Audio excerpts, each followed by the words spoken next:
So I expanded the chicken's little run, and I was hoping more than one would come out. Come on, chick, chick, chick, chick. So I just made a hole in their enclosed run to a enclosed area. This is just to incorporate them in a bigger space, and to these guys actually, this was not planned that they would be there. I don't think they can get into the hole.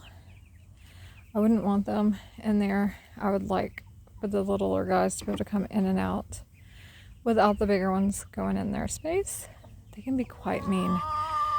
But we've been incorporating them by just feeding the bigger ones beside them. So this is part of the fun. The next month, 2 months, they will be ready to join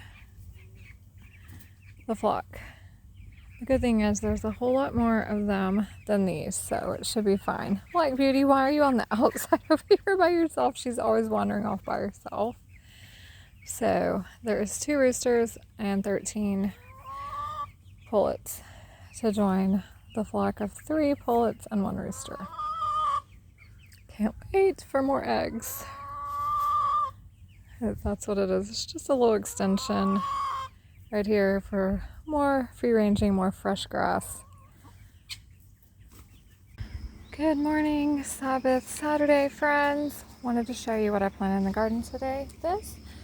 I have not planted anything yet. I have something that pops, very pretty. This is going to be some of this gray Gerardelle squash.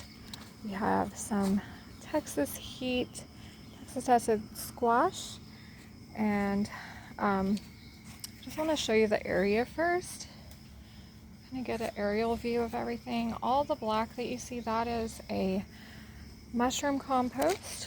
So this is pure mushroom compost. And then on this area, pure mushroom compost. All right. Now, I planted a ton of stuff all through these areas. I haven't done anything here. What I want to do is in between each paver, put compost and plant in between there and cover up the pavers with the wood to give it a more natural look. Okay, we got Almero cabbage, Long Island cheese squash, Gerardelle squash, dark purple oval basil, Victoria rhubarb, cream peas, Thai sweet basil, echinacea purple, marigold calendula, moonflowers, candy stripe cosmos, thank you Becca Keene, passion flower, tall French marigolds all throughout, imperial broccoli, which is heat tolerant, round purple eggplant, those are right in this area, cinnamon basil, lemon balm, and rosemary.